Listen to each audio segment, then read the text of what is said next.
Welcome, Dr. Sadiq, to Sensation Station. It's a real pleasure to have you here. It's a pleasure to be here, my dear. Thank you so much. Thank you. Dr. Sadiq, can you just give me a brief overview of what you do in your work? I work in New York City at a hospital called Beth Israel Medical Center, and I've been Director of Child Development there since 1997. I have been working with children with developmental challenges and differences, and with the families. A lot of learning disability, speech delay, ADHD, as well as autism spectrum disorders. And having trained as a developmental behavioral pediatrician, as well as boarded in neurodevelopmental pediatrics, I went further to do a fellowship in integrative medicine, which has allowed me to use different tools and work more holistically in some ways, looking at lifestyle, nutrition, etc., and some of the research behind that. But as a pediatrician, we really do work comprehensively. As a developmental pediatrician in particular, because you have to deal with the schools, with the therapists, with the family, and the community. So I think the term is inclusive in the work I do. Dr. Sadiq, the aim of this interview today was to make sure that we were able to answer some common questions, not so much from professionals, but from parents. I have a few questions that I wanted to ask you to try and address these. One of the questions was, what is the difference between classic autism, progressive autism, or late onset autism? It's very interesting, the use of these terms. Classic autism is what was described by Leo Kanner, who is the first physician who described children from what he observed of autism. And it's a matter of speech delay and the unusual use of speech, the echolalia, scripting. So there was a lot of language-based issues in the core symptoms. Yes. And then secondarily with behavior and socialization that you found very limited. And then the third component is perseveration, play, stereotypies. And so these are the classic core symptoms. When you see them in a child and you fit all three criteria, that's the classic autistic child. The regressive child, or what is called regressive autism, is seen in children who are actually seeming to be developing normally and then have late onset or have a setback. And we're not sure why this happens. There are many theories. But you can have a normally developing child or seemingly normally developing child to a parent at 18 months or 2 years and seems to then have a loss of speech. Occasionally, there can be a genetic condition like Landau-Kleffner, which has abnormal EEG findings, and that could be treated. But a lot of them, there are many triggers for what may be associated for a child losing milestones. We see this in Rett syndrome when they actually lose motor milestones. And it's very important to know at what stage and what are the triggers. The late onset autism, these are terms which are not used in the DSM-5 or 4. So this is what parents often describe their children with. Okay. And I think what we end up calling late onset are probably the kids with Asperger's. Yes. Because they have undiagnosed kids, normal IQ, they keep up, they're actually quite brilliant, and they go along with their peers. However, because of social issues, they may be considered the nerdy kid, okay. or they get, or maybe just being inappropriate. Yes. And it's later on that these kids get diagnosed. And it's a plus and minus because there's lots of strengths, which is why they didn't get diagnosed earlier. Okay. And then the issue is the social isolation, the difficulties and challenges they have that don't get addressed till a later point. So I think that's what parents mean when they talk about my child was diagnosed late. Yeah, so very good answer. So during the seminar, you mentioned that it might be worth trying to exclude things from the diet. I know you mentioned dairy-free and gluten-free. Who should try to do this? How should they try to do it? What support might they need? Right. The use of a gluten-free, casein-free diet is something that has shown very mixed results in studies that were done. However, there are subgroups of children in the autism spectrum. And as per Leo Kanner, there were kids who had more GI issues or immune issues or issues with vaccination at some point. And we really don't understand these subgroups. But there is a group of children when particularly those kids who had possibly colic or milk allergy and who may respond well to elimination of foods. Now, if you have truly a celiac condition, you can do blood testing and remove gluten. And those are the kids who hadn't been tested, and when parents did these diets, there was a remarkable response. Okay. And also symptoms which seemed like hyperactivity or repetitive behaviors, etc., seemed to improve. Do I recommend a gluten-free, casein-free diet to to families? I think there's a place for it, and I think parents have really been the leaders on this because it's their response and their experience of sharing it with physicians. Yes. So this has gone really from the trenches to the benches, and it is a subgroup. And when parents come back saying that, I think it's worth absolutely a try. And American Academy of Paediatrics talks about discussing it with families. So would you say parents are doing their own trial? A lot of parents are doing their own trial. A lot of physicians are now supporting them with it, getting nutritionists involved. And I think there's definitely not just gluten intolerance. Let me fix that. There is an issue of gluten intolerance, and you don't pick that up on actual testing, but it is with the elimination diet. Yes. And I think it's got to do with the way food is getting processed. Yes. There's a theory about the antibodies to the gluten or to the milk and having the same antibodies affecting the brain. And it's like you eat something and you get more sleepy, or you have allergic skin reaction to it, or you see a change in behavior. And I think that needs to be studied a lot more, but this has to be individualized. Yes. I do realize it's very hard for families because it can be expensive, but there are a lot of other choices, going back to some traditional foods, having other kind of grains, hemp, barley, having rice, and just do a trial of it. Yes. Do it at least 3 to 6 months. Okay. And if you're seeing a response, and I have learned from parents, so I feel humbled by it. And I work with them saying, it doesn't work for every child. I know it is very hard, but there are some parents who have tried it, and there are some children I have been amazed at seeing the response. Yes. Other physicians have said they've had almost 60% of children showing some benefit. Yes. It is really individual. Yeah, so you're saying to parents it's definitely worth a try, but they must be persistent in it. They can't be giving it 1 week and then...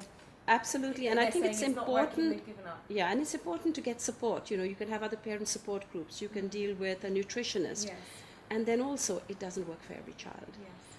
Kids who have atopy and eczema or other immune issues are generally kids who will respond better. Yes. And if that's the subgroup, I would be more keen on those parents to discuss it. It's not always the first thing I say, but I work with the family and I remind them that this is not a sprint, it's a marathon. Thank you. You're going to do things in stages. Fantastic. Thank you so much. So, a question that we've also been asked is that about antibiotics actually. In the UAE, we are able to easily walk into a pharmacy and purchase antibiotics, even self-diagnose if you like. So if we think we're coming down with something, we just walk in and we can purchase them over the counter. Now we know that in other countries that this is monitored much more, and we can't do this without a prescription from a qualified doctor. What are your thoughts on this, and what do you think what damage could we be doing to ourselves and our children? Well, there's a place for antibiotics, and they have to be used judiciously. They can be life-saving. I do think it's important that we can have physicians involved. However, there is a lot of overprescribing sometimes, and the fact that parents can go buy it themselves, both in the UAE as well as in the subcontinent, a lot of the developing world has this issue. With antibiotics, you destroy the bad bacteria, but you also destroy the good bacteria. So even if you are on an antibiotic, the important thing is to support the gut and the good bacteria. So there is the use of probiotics, yes, which is being recommended. Things like Saccharomyces can be used whilst a child is on antibiotics, but it should be spaced at least an hour, 2 hours. There should be a gap. Okay. And after you finish the use of antibiotics, you've done the course actually, you can try other probiotics. There's acidophilus, lactobacillus, some of it is in yogurt. The use of prebiotics is also being considered, which is a lot of fiber and even turmeric root. There are lots of other areas of food that are prebiotics which feed the good bacteria. Yes. And there's a lot of interest taking place between gut health and mental health. Okay. There's the gut-mind axis. It almost sounds, when we talk about it's a gut response, there's actually more serotonin in the gut than the brain. But as far as the use of probiotics, it's coming pretty much into mainstream. Yes. The use of it for many, many conditions. And in children, particularly those who have diarrhea, Yes. when you give probiotics as part of their treatment, or whilst they're having actually their diarrhea, the days of gut upset and diarrhea were actually decreased in the children who took probiotics. Another interesting point I want to mention, that mothers who were treated with probiotics during pregnancy, their children had less eczema and atopic conditions. So it's one of the things that actually should be part of our diet, and otherwise used also as a supplement. You mentioned about it would be much better, obviously, for antibiotics to be prescribed by a professional. Is this the same for probiotics, or can we just go into the shop and buy them and treat ourselves, or is it better to get advice? Well, physician advice is always good. You want to go to experts on it, but probiotics are part of food. So you have it in yogurt. Yes. And it can be many different ways of enhancing that.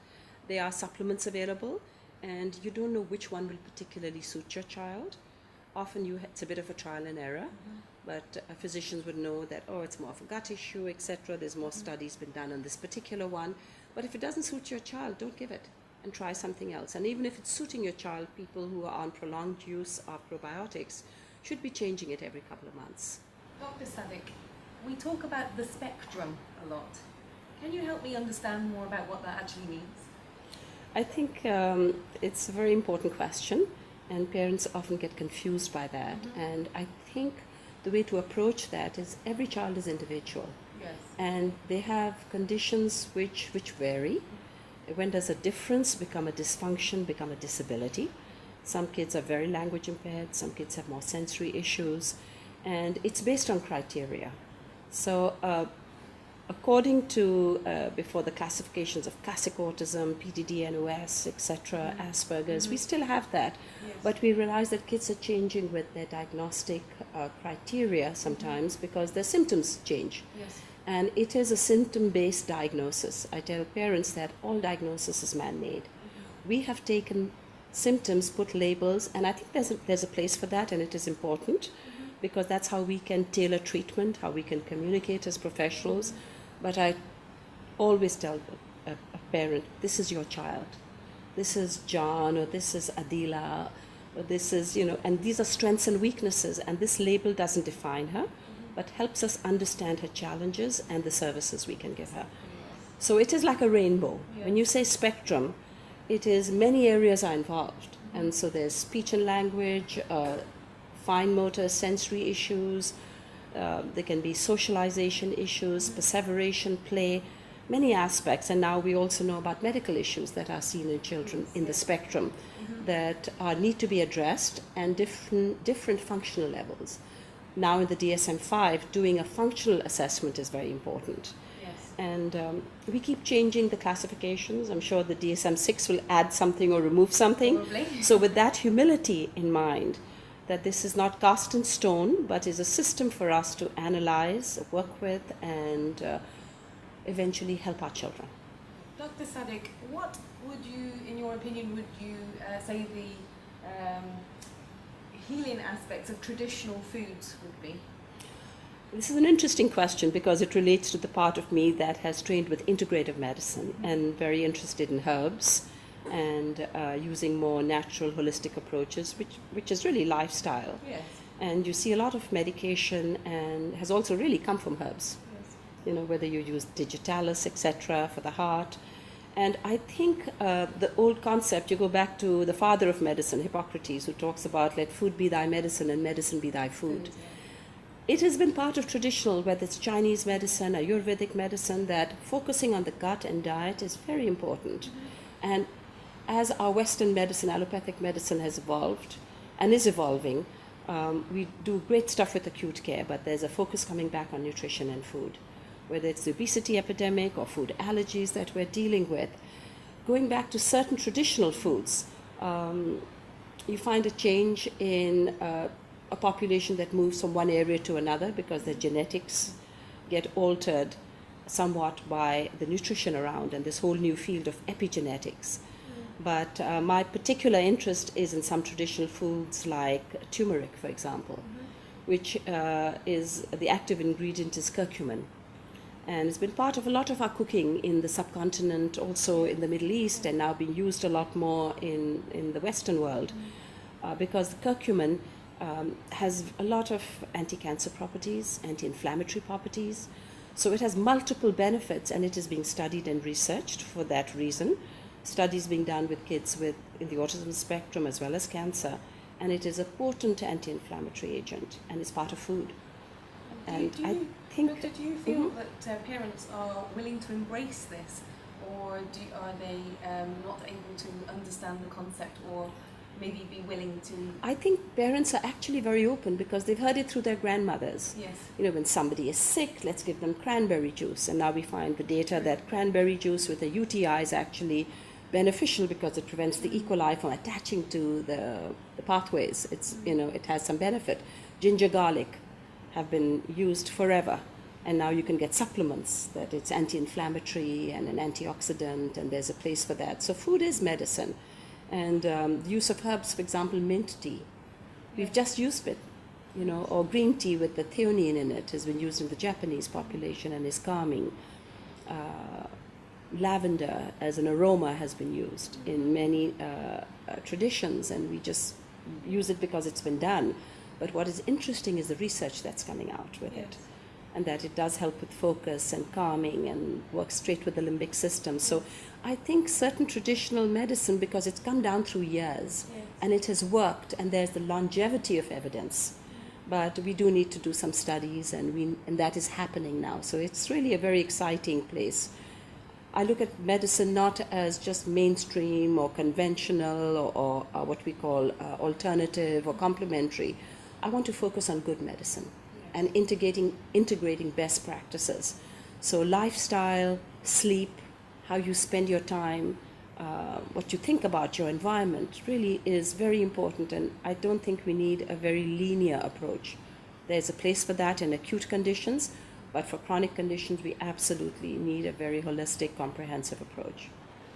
Dr. Sadiq, at Sensation Station, we are a multidisciplinary team. Right now, we are working with children in therapy, although we do have an educational psychologist. So we are looking at occupational therapy, speech and language therapy, music therapy for the clients that come into our centre. In what instance would you refer some of your patients to a centre such as ours for these disciplines? Well, this is so crucial. Let me tell you, it's part of also the initial evaluation. So in the US, we do evaluations through early intervention or through the Board of Education, but there are also private centers that are doing it. So to be able to have a multidisciplinary evaluation, where you have a psychological or psychoeducational evaluation, plus a speech and language and an OT with sensory integration, this is pretty much the standard of care of evaluations, what we call the multidisciplinary team evaluation. Then as far as therapies go and intervention goes, it is nice to have it coordinated. Often it's done in schools, but also in centers like this, where you can have a good communication between the OT, the speech therapist, the music therapist. And often kids are being worked with together in gyms and sensory gyms like this, especially sensory integration gyms. And it's important to train the parents with it, so they can take some of what they learn and naturalize it into their environment. So I do refer my children a lot. In fact, every kid with a developmental issue needs to be evaluated, so we know their level of dysfunction with speech and language, or with fine motor skills, or if they have sensory issues. So getting standardized levels of where they are at different stages, where they, so almost every year we have reevaluations done through the school system. But parents can initiate it and monitor it, and I think it's very important, not just for the evaluation process, but also therapeutic interventions. I'm delighted that you have music therapy in your center, because I think music works in an amazing way. It not just is the universal language, but allows movement, allows language, allows bonding and joy. And there's a lot of interesting data on music therapy being beneficial for adults, for children, particularly kids with developmental disabilities. And there are studies about music therapy being used with neonates and preemies, as well as during pregnancy. A lot of mothers like listening to music with their babies in utero and feel the baby calms down, but I think music is really a sacred universal language, and it crosses cultures and crosses dimensions. Thank you, Dr. Sadiq. It's been a real honour to have you in our centre, and I know that we've benefited greatly from all the information you've been able to give us and advice and your visit in its entirety. I'm delighted to be here. I feel very strongly about autism being really a global issue and a challenge. Yes. And we are being challenged by our children who are canaries in the coal mine. When they get sick like this, it's the tip of the iceberg sometimes. And the autistic child who gets diagnosed has a bit of everything. And it's, for a parent, it's really the hardest thing. It's like losing the child you imagined. Yes. And having to deal with, it's one of the most heartbreaking and yet the most challenging conditions that I've seen. But the heart breaks and gets bigger. Yes. And as Rumi said, when there's a wound, is also a window for light to come in.